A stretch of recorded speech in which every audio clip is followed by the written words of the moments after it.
जिस तरह से इंडी गठबंधन के घटक दलों के छत्रपों ने एक एक करके अपने राज्यों में गठबंधन नहीं करेंगे का ऐलान कर रहे हैं, उसे देखकर लगता है कि कांग्रेस का आगामी लोकसभा चुनाव में सभी क्षेत्रीय दलों मानो अघोषित रूप से बहिष्कृत कर हुक्का पानी बंद करने की नए नौबत कर दे।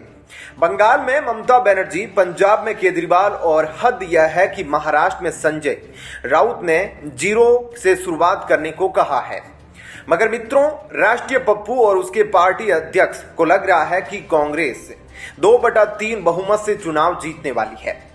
घमंडिया गठबंधन के बारे में आपकी क्या राय है? दीदी पश्चिमी बंगाल में गठबंधन नहीं करेंगे, लेकिन भाजपा के खिलाफ पूरे देश में इंडी गठबंधन के साथ लड़ाई लड़ेगी। अखिलेश यूपी में गठबंधन नहीं करेंगे, लेकिन भाजपा के खिलाफ पूरे देश में इंडी गठबंधन के साथ। ऐसे ही नीतीश बिहार में गठबंधन नहीं करेंगे, लेकिन पूरे देश में गठबंधन है या ठगबंधन। प्रधानमंत्री नरेंद्र मोदी को रोकने के लिए विपक्षी दलों द्वारा बनाए गए इंडी गठबंधन मिट्टी का माधो ही साबित हो रहे हैं। विपक्षी दल अपने अपने फायदे को लेकर अड़े हुए हैं। उनके बीच समन्वय नाम की चीज तक विकसित नहीं हो पाई है। अब यह बिखराव मध्य प्रदेश में देखने के बाद महाराष्ट्र में भी कांग्रेस और उद्धव ठाकरे की शिवसेना यूबीटी के बीच देखने को मिल रहा है। अगले साल होने वाले लोकसभा चुनावों में अब लगभग 4 महीने का वक्त बचा है। ऐसे में कांग्रेस ने अपनी सहयोगी दल शिवसेना की मांग को खारिज कर दिया है। ठाकरे की पार्टी ने महाराष्ट्र की कुल लोकसभा सीटों 48 में से 23 सीटों की मांग की है। कांग्रेस ने यह मांग ऐसे समय में खारिज की है तब वह नागपुर में अपनी स्थापना की 138वीं वर्षगांठ मना रही है।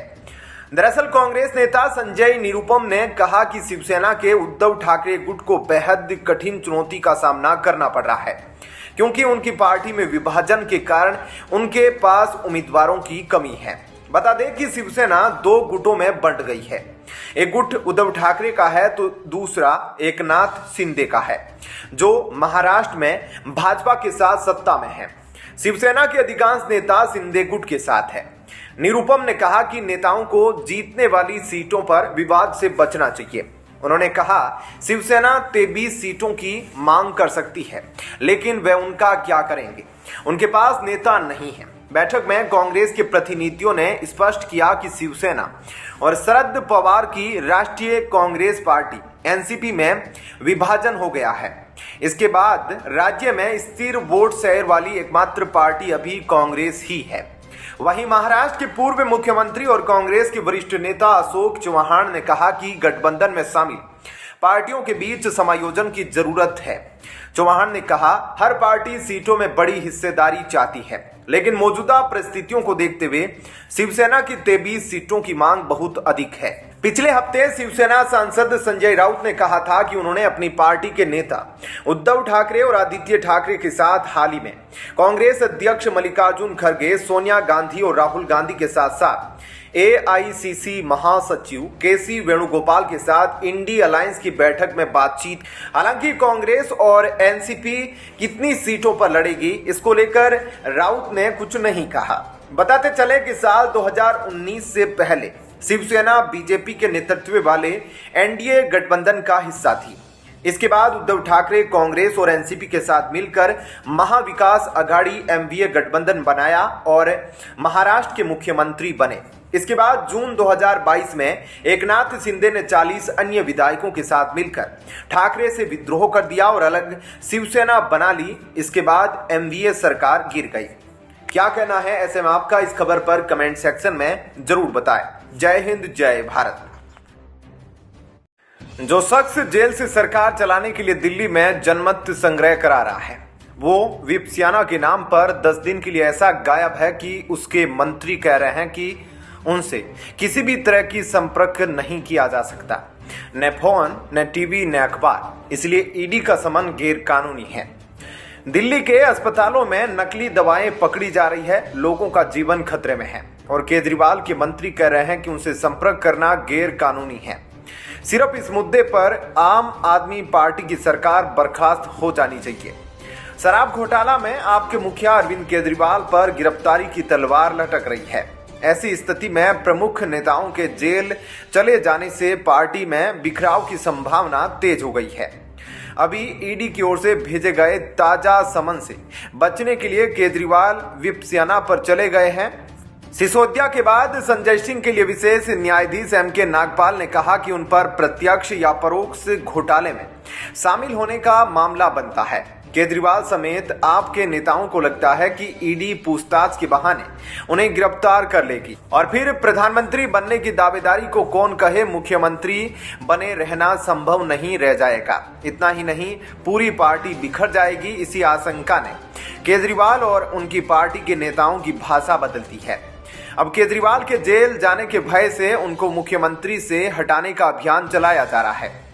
विपक्षी गठबंधन की बैठक में जैसे ही ममता बनर्जी ने कांग्रेस अध्यक्ष मल्लिकार्जुन खड़गे का नाम प्रधानमंत्री के लिए रखा, तुरंत अरविंद केजरीवाल ने उसका अनुमोदन कर दिया। ईडी के समन पर भले ही वह किसी बहाने पेश न हो, लेकिन माना जा रहा है कि वे गिरफ्तारी से डरे हुए हैं और कम से कम 6 महीना यानी कि लोकसभा चुनाव तक टलवाना चाहते हैं। दिल्ली और पंजाब में आपने कांग्रेस को शीर्ष से शून्य पर ला दिया है। बावजूद राजनीतिक समीकरणों के चलते कांग्रेस से ज्यादा भाजपा आपके खिलाफ उखर है। 3 दिसंबर को जिन राज्यों की विधानसभाओं के चुनाव नतीजे घोषित हुए, उनमें से हिंदी भाषी तीनों राज्यों मध्य प्रदेश, राजस्थान और छत्तीसगढ़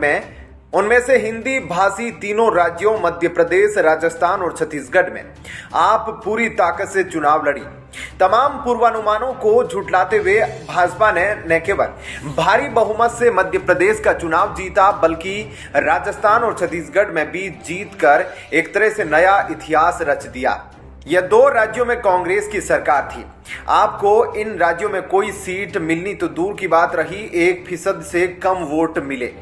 हर जांच की दिशा मुख्यमंत्री अरविंद केजरीवाल की तरफ इशारा कर रही है। अगर केजरीवाल की गिरफ्तारी हुई तो आपके बिखरने का खतरा है। आप न तो भाजपा माकपा जैसी कार्यकर्ता आधारित पार्टी है और न ही समाजवादी पार्टी, राजद आदि जैसी जाति आधारित पार्टी। वह तो अन्ना हजारे के भ्रष्टाचार के खिलाफ चले आंदोलन पर आधारित पार्टी बनी थी। जो आंदोलनकारी वर्ग था वह तो कब का उनसे अलग हो गया, या एक एक करके केजरीवाल ने उन्हें अलग कर दिया। अब तो उनके मुट्ठी भर लाभार्थी और बड़ी तादाद में फ्री की सुविधाएं पाने वाले लोग हैं। क्या कहना है आपका इस खबर पर? जय हिंद, जय भारत। मेट्रोपॉलिटन कोर्ट ने प्रधानमंत्री नरेंद्र मोदी की शैक्षणिक डिग्री के संबंध में की गई टिप्पणी को लेकर मानहानि के एक मामले में जेल में बंद आप नेता और राज्यसभा सदस्य संजय सिंह के खिलाफ गुरुवार को प्रोडक्शन वारंट जारी किया। अतिरिक्त मुख्य मेट्रोपॉलिटन मजिस्ट्रेट S.J. पांचाल की अदालत ने संजय सिंह के खिलाफ प्रोडक्शन वारंट तब जारी किया जब उनके वकील ने अदालत को सूचित किया कि उन्हें अपने मुवक्किल से कोई निर्देश नहीं मिला है, क्योंकि आम आदमी पार्टी नेता दिल्ली की तिहाड़ जेल में सलाखों के पीछे हैं। संजय सिंह को 5 अक्टूबर को गिरफ्तार किया गया था।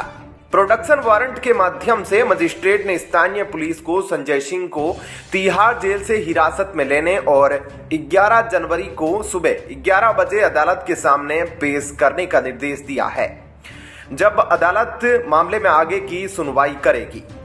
दिल्ली के मुख्यमंत्री अरविंद केजरीवाल और संजय सिंह पर पीएम मोदी की डिग्री के संबंध में अपने व्यंग्यात्मक और अपमानजनक बयानों के माध्यम से गुजरात विश्वविद्यालय GU की छवि खराब करने का आरोप है।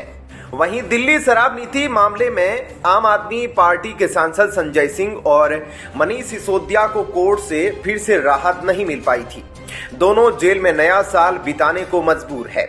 इसी बीच संजय सिंह ने नया ड्रामा शुरू कर दिया है। जेल के अंदर ही भारत माला की प्रतिमा पर माल्यार्पण कर हर शुक्रवार को उपवास करेंगे। आप नेता ने पार्टी के कार्यकर्ताओं के नाम जेल से भेजे गए संदेश में कहा है कि देश की एकजुटता के लिए यह उपवास कर रहे हैं। आपने कहा कि केंद्र सरकार आम आदमी पार्टी की बढ़ती लोकप्रियता एवं जनहित कार्यों से घबराई हुई है।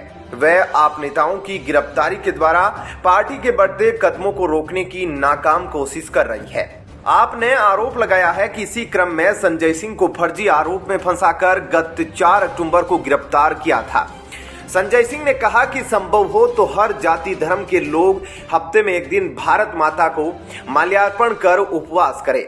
यह हमारे मनोबल को दृढ़ एवं हमारे संकल्प को मजबूती देगा। देश में लोकतंत्र को बचाने के लिए जेपी जैसे आंदोलन की पुनरावृत्ति होनी आवश्यक है। महंगाई, बेरोजगारी, कुशासन एवं तानाशाही से पूरा देश त्रस्त है। इस लड़ाई के लिए हमें सड़क से लेकर जेल तक लड़ना होगा, जिसकी शक्ति हमें हमारी भारत माता, जो हमारी शक्ति माता भी है, उनके आशीर्वाद से ही संभव है। उधर संजय सिंह के संदेश पर उत्तर प्रदेश के अंदर हर शुक्रवार को सभी जिलों में भारत माता की प्रतिमा पर माल्यार्पण कर आप कार्यकर्ता उपवास करेंगे। बता दें कि दिल्ली की शराब नीति से जुड़े घोटाले और मनी लॉन्ड्रिंग मामले में ही पूर्व deputy CM Manish Sisodia jail में हैं। उनके साथ ही संजय सिंह भी जेल में हैं। वहीं ईडी ने इस मामले में अरविंद केजरीवाल को भी जांच में शामिल होने के लिए समन भेजा है। हालांकि अरविंद केजरीवाल ने समन को ही गलत बताते हुए कहा कि उन्हें यह नहीं बताया गया है कि ईडी ने किस हैसियत से उन्हें बुलाया है। प्रवर्तन निदेशालय ने दिल्ली के मुख्यमंत्री अरविंद केजरीवाल को 21 दिसंबर 2023 को पूछताछ के लिए बुलाया था, लेकिन अरविंद केजरीवाल 20 दिसंबर 2023 को विप सियाना करने के लिए पंजाब के होशियारपुर चले गए। वहीं ईडी ने शुक्रवार यानी 22 दिसंबर 2023 को एक बार फिर सीएम केजरीवाल को समन जारी करके पूछताछ के लिए बुलाया है। ऐसे में क्या कहना है आपका इस खबर पर कमेंट सेक्शन में जरूर बताएं। जय हिंद, जय भारत। केजरीवाल को भी 2024 के चुनाव में दिल्ली दंगे, शराब घोटाला, दवाई घोटाला, फ्लाईओवर घोटाला, स्कूल रिनोवेशन घोटाला, शीश महल घोटाला, बस घोटाला, राशन कार्ड घोटाला, अडानी का झूठ, खालिस्तानी समर्थन, पंजाब में किसानों पर लाठीचार्ज, श्री राम मंदिर का विरोध, इनके नाम पर वोट मांगना चाहिए, वोट जरूर मिलेंगे। अभी कुछ दिन पहले आरटीआई से खुलासा हुआ कि केजरीवाल सरकार ने करीब 100 करोड़ वक्फ बोर्ड को दिए। तो देखिए वो पैसा इतनी बड़ी बड़ी ईदगाह मस्जिद बनवाने में लगा रहे हैं। उनके विधायक नरेला से विधायक शरद चौहान बख्तावरपुर दिल्ली में मस्जिद बनवा रहे हैं। शरद चौहान जी, आपने इतना बड़ा मंदिर बनवाया है क्या? अब दिल्ली के सरकारी अस्पतालों में नकली दवाओं को लेकर अरविंद केजरीवाल सरकार मुश्किलों में आ सकती है। सतर्कता निदेशालय ने गृह मंत्रालय को दिल्ली के सरकारी अस्पतालों और मोहल्ला क्लिनिकों में नकली दवाओं की आपूर्ति की सीबीआई जांच का अनुरोध किया है। फाइल के साथ गृह मंत्रालय को लिखे गए एक पत्र में सतर्कता निदेशालय ने कहा है कि नकली दवाओं की आपूर्ति की गंभीरता और उद्देश्यों को समझते हुए इस मामले से पर्दा उठाने की जरूरत है। निदेशालय ने कहा कि इस तरह की नकली दवाओं की आपूर्ति के लिए कोई भी कार्रवाई केंद्रीय खरीद एजेंसी तक सीमित नहीं होनी चाहिए और पूरी आपूर्ति श्रृंखला की जांच करने की आवश्यकता है। मोहल्ला क्लिनिकों से संबंधित एक मामले में चल रही जांच का हवाला देते हुए सतर्कता निदेशालय के पत्र में कहा गया है कि इस बात की भी जांच की आवश्यकता है कि क्या ऐसी प्राथमिक स्वास्थ्य सुविधाओं में वही दवाएं वितरित की गई थी। मुख्य सचिव को लिखे एक पत्र में एलजी ने कहा कि जांच में बहुअंतर राज्य हितधारक शामिल हो सकते हैं, जिसमें दिल्ली स्वास्थ्य सेवाओं के तहत केंद्रीय खरीद एजेंसी, अन्य राज्य एजेंसियां और अन्य राज्यों में आपूर्तिकर्ता, डीलर और निर्माता शामिल है और इसलिए यह महत्वपूर्ण है कि मामले की जांच केंद्रीय एजेंसी से कराई जाए। एलजी सक्सेना द्वारा दिल्ली की आप सरकार के अस्पतालों और मोहल्ला क्लिनिकों में नकली दवाओं का मामला सीबीआई को सौंपने की अनुमति के बाद बुधवार को आरडीटीएल यानी क्षेत्रीय औषधि परीक्षण प्रयोगशाला चंडीगढ़ में मिर्गी की एक और दवा का सोडियम वेलपोरोएट का नमूना फेल मिला था। इसे मिलाकर अब तक कुल 6 दवाएं नकली निकल चुकी है। इस दवा के अलावा 5 अन्य में उच्च रक्तचाप रोधी दवा अम्लोडिफाइन, मिर्गी और दौरे जैसी स्थितियों के इलाज के लिए लेवेटिरासिटम, पेट में उत्पन्न अतिरिक्त एसिड के अल्पकालिक उपचार के लिए पेंटोप्राजोल, फेफड़ों में जानलेवा सूजन को ठीक करने के लिए स्टेरॉइड सिफ्लेक्सिन तथा जोड़ों और शरीर में सूजन के लिए डेक्सामेथासोन दवा शामिल है। अभी 11 दवाओं के नमूनों की रिपोर्ट आना शेष है।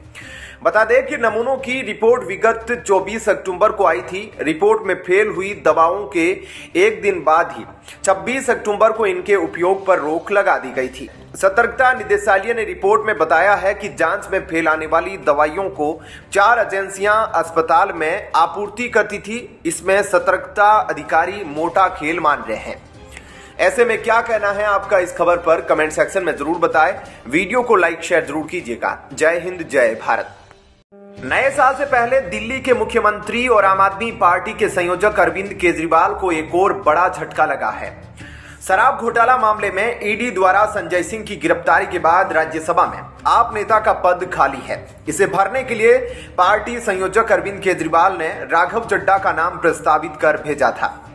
अब सूत्रों के हवाले से खबर आ रही है कि राज्यसभा के सभापति जगदीप धनखड़ ने आम आदमी पार्टी के प्रस्ताव को ठुकरा दिया है। राज्यसभा के सभापति जगदीप धनखड़ ने राघव चड्ढा को राज्यसभा में आम आदमी पार्टी के अंतरिम नेता के रूप में नियुक्त करने के अरविंद केजरीवाल के अनुरोध को खारिज कर दिया। सभापति के इस फैसले के बाद संजय सिंह राज्यसभा में आम आदमी पार्टी के नेता बने रहेंगे। बता दें कि संजय सिंह अभी जेल में बंद है। धनखड़ ने सदन में पार्टी के अंतरिम नेता के रूप में चड्ढा की नियुक्ति की मांग करने वाले केजरीवाल की 14 दिसंबर को लिखे गए पत्र के जवाब में कहा है कि यह पहलू मान्यता प्राप्त दलों और समूहों के नेताओं और मुख्य सचेतकों यानी संसद सुविधाएं अधिनियम 1998 और उसके तहत बनाए गए नियमों के अधीन है। कानूनी व्यवस्था के अनुरूप नहीं होने के कारण इस अनुरोध को स्वीकार नहीं किया जा सकता। दिल्ली सीएम केजरीवाल ने पत्र में लिखा था कि मैं राज्यसभा में पार्टी के अंतरिम नेता के रूप में राघव चड्ढा का नाम प्रस्तावित करना चाहूंगा। जब तक कि हमारे बदलाव आवश्यक न समझे जाए, हमारा अनुरोध है कि राज्यसभा के नियमों और प्रक्रियाओं के अनुसार इस बदलाव की अनुमति दी जाए। यह अनुरोध राज्यसभा में आपके सदन में नेता संजय सिंह के न्यायिक हिरासत में होने और परिणाम स्वरूप संसद सत्र में भाग लेने में असमर्थ होने की पृष्ठभूमि में किया गया था। सूत्रों ने कहा कि संजय सिंह राज्यसभा में आम आदमी पार्टी के सदन में नेता बने रहेंगे। यह मामला ऐसे समय पर सामने आया है जब राघव चड्ढा ने राज्यसभा में निलंबन के मामले में सुप्रीम कोर्ट से मिले निर्देश के बाद उपराष्ट्रपति जगदीप धनखड़ से हाल ही में माफी मांगी थी।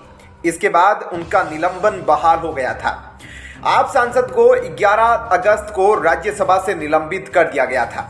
वे अपने निलंबन को रद्द करने के लिए सुप्रीम कोर्ट गए थे। सुप्रीम कोर्ट ने इस पर संज्ञान लिया और 115 दिनों के बाद राघव चड्ढा का निलंबन रद्द कर दिया गया। सीजेआई चंद्रचूड़ ने राघव चड्ढा की याचिका की सुनवाई के दौरान चड्ढा के वकील से कहा था कि कभी कभी शांत रहना अच्छा होता है। सुप्रीम कोर्ट ने इस साल नवंबर में चड्ढा को राज्यसभा के सभापति जगदीप धनखड़ से मिलने और सदन में अपने कथित कदाचार के लिए बिना शर्त माफी मांगने को कहा था। इसमें कहा गया था कि आप नेता द्वारा मांगी गई माफी पर राज्यसभा सभापति सहानुभूति पूर्वक विचार करेंगे। बता दें कि राज्यसभा में आम आदमी पार्टी के कुल 10 सदस्य हैं। वे बीजेपी, कांग्रेस और टीएमसी के बाद सदस्यों की संख्या के आधार पर देश की चौथी बड़ी पार्टी है। क्या कहना है आपका इस खबर पर, कमेंट सेक्शन में जरूर बताएं। वीडियो को लाइक शेयर जरूर कीजिएगा। जय हिंद, जय भारत।